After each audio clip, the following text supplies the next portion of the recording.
The nation will pay final tribute to former President Jimmy Carter this week, one-term president who set a new standard for what can be accomplished after the White House. A political maverick, uncompromising, stubborn, brutally honest, decent man.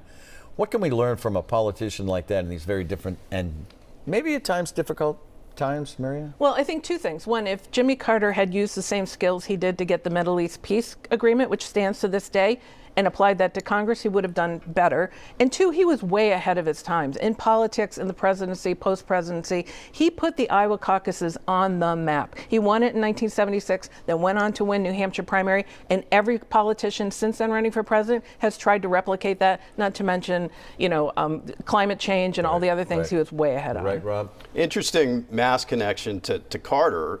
One of the reasons he was a one-term president is that Ted Kennedy ran against him in the primaries in 1980, weakened Carter significantly, and then he went on to lose to Reagan. So Carter has Ted Kennedy to thank for that loss in part.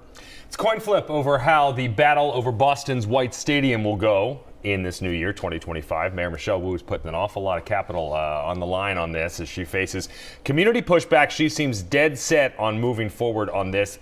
At the same time, there could be a brand new soccer stadium also being built in Everett by the Kraft Group for the Revolution. How big of a risk is she taking, Rob?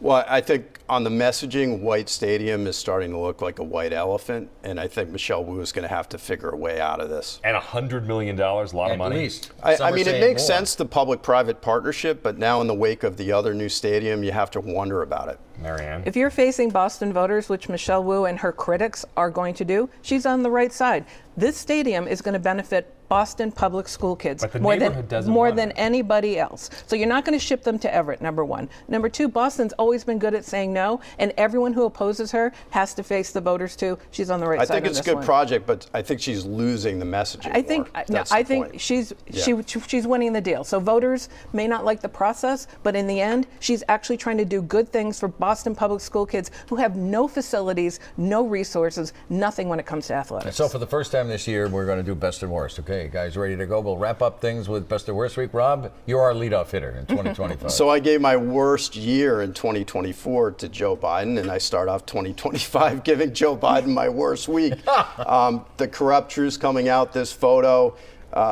Biden, denied meeting with Hunter Biden's Chinese business associates. Now we have a photo proving that he did. It's just more of the cover-up. The Bidens made tens of millions off of this. Marianne, your best or worst? Presidential Citizens Awards went out this week to three Massachusetts residents, Mary Bonato, Tommy Vallely, and Bobby Sager, all deserving of this award. Mary Bonato won marriage equality. Tommy Vallely, a Vietnam veteran, and has fought for peace for years. Beautiful. And before we go, today's the last football game, mercifully for the Patriots.